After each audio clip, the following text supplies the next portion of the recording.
great, Bud. Listen.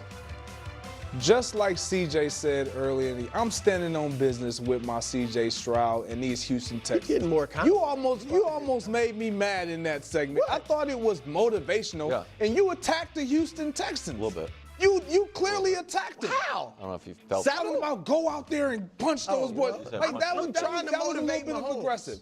And yes, CJ is the only standing quarterback that hasn't faced that guy. And all the other guys, if we can put up their great graphic, look at that. Look at those faces. Man. Those are the faces of guys who have suffered at the hands of Patrick Mahomes. CJ's never the lost. one on the right, CJ, you a loner, man. You a loner. Remain on this side. There will be a psychological advantage if you can get this done. And if we can put up their schedule, if you get this done against Patrick Mahomes, do you see this resume that you're building? And people at this desk act as though you guys are just some walk in the park for anybody. Like you're 9-5, just like the Ravens. Oh, yeah.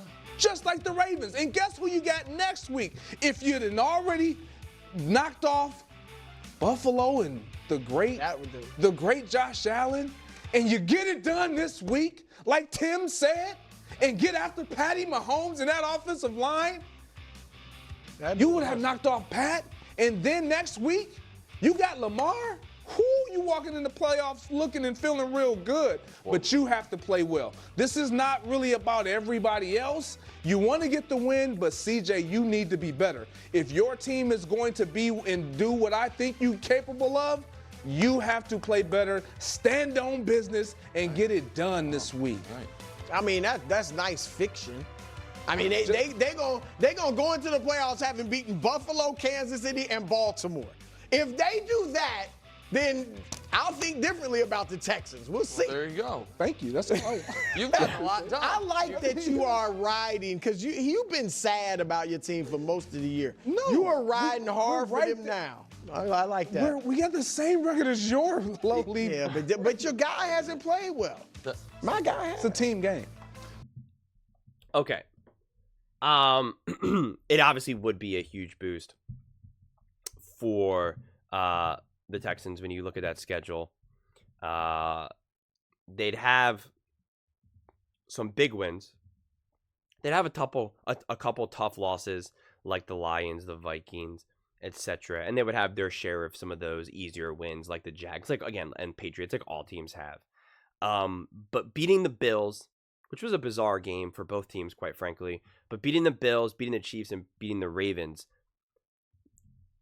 would signal. You always got to think about what some of these wins or losses, for that matter, mean to some of the coaching staff and the players. Not always the stars.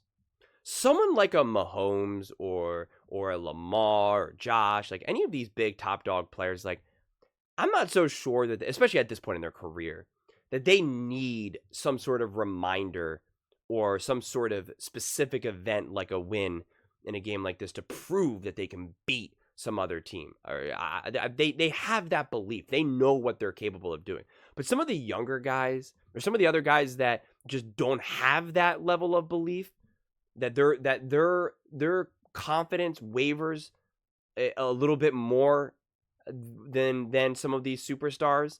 And same thing with the coaching staff as well, quite frankly.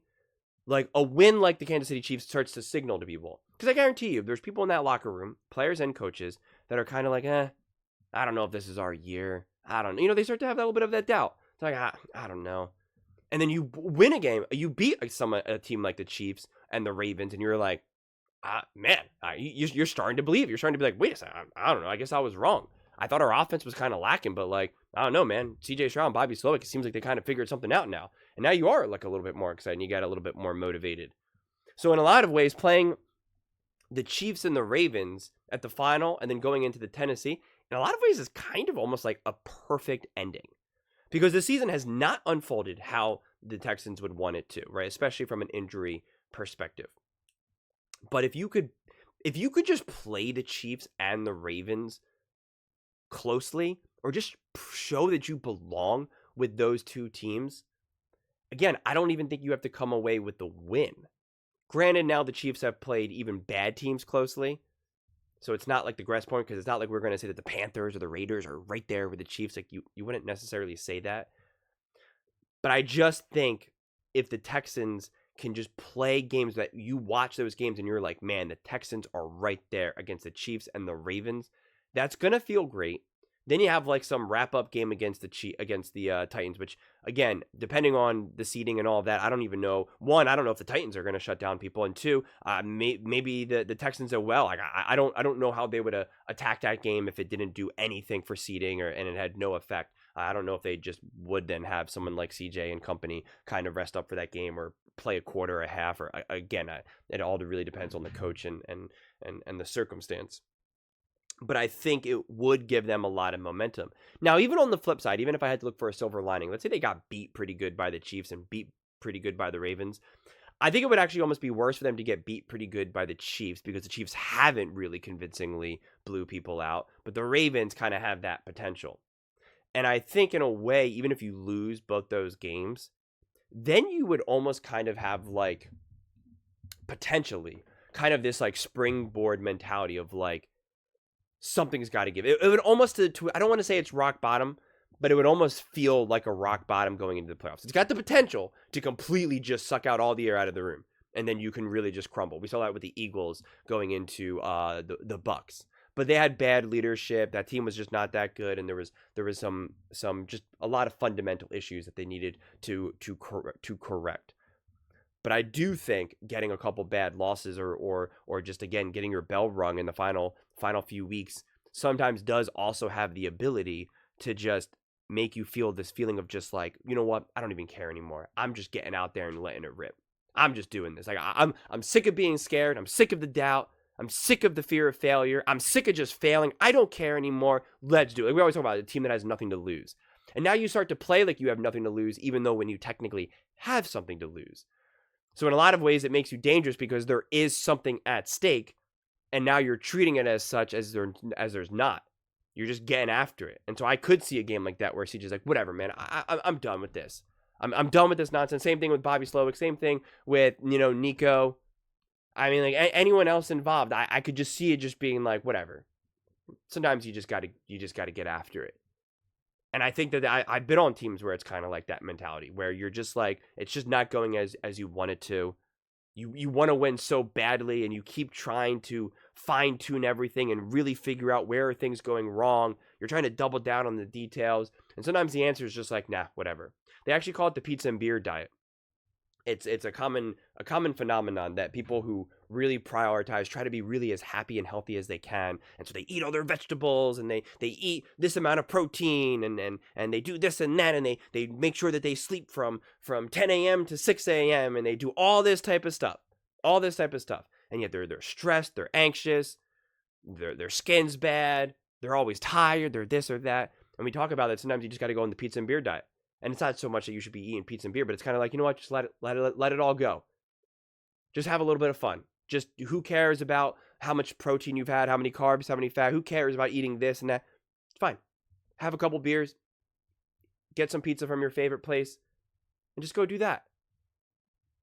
And sometimes I think that's what losses can do. They can kind of trigger that mentality in you. Now, again, to be clear, you have to be good enough to still be able to perform. Just kind of like, if you're going to be the pizza and beer, you have to make sure that you're not like an alcoholic or allergic to tomatoes or something. And where now it's like, well, that's the worst thing that you can do.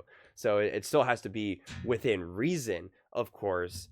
But I can paint the argument either way. But I'm going to be very clear. A win would be way better than having to kind of to do that, the rock bottom kind of analogy by losing. So I do think, but at the same time, if this ends up not being their year, then I'm just not going to put that pressure on CJ Stroud, because that's the other way how I kind of look at it. If CJ Stroud was just a limiting factor of stopping this team from being great, then I would say, okay, he's under duress. But if we can have this game play out and their season play out, and it's just clear that they just were not good enough, they just didn't have what it takes, I'm not going to retroactively, like, if you can't retroactively keep that pressure on a player, then they didn't deserve to have it in the first place. kind of like what we saw again with, to keep using the Eagles as a perfect example. The Eagles, got rocked by the Buccaneers in the playoffs. And I don't put that on Jalen Hurts. I don't put that on AJ. AJ Brown was injured. I don't put that on Devontae. I don't put that on them at that point, because I'm like, the team wasn't good enough. The coordinating wasn't good enough. Did they maybe have pressure going into that game? Sure. But again, in hindsight, retroactively, no. So, just my thoughts. But what do you guys all think? Do you think CJ Stroud should be standing on business like Greg is? Do you think the Texans have a lot to gain or lose with this game? Let me know in the comments below. I read every single comment. So whether you agree with me or disagree with me, either way, let's get in some discussions. Let's get in some fights. But ultimately, let's just have some fun. And please do consider subscribing. We are building an amazing community here, and I absolutely love to see you part of it. I want to build something that we all genuinely feel connected to. Something that we're really excited to be part of. I think we're well on our way to doing it. Please don't forget to give this video a thumbs up, as it really does help with the visibility and the algorithm. Thank you so much, and see you next time.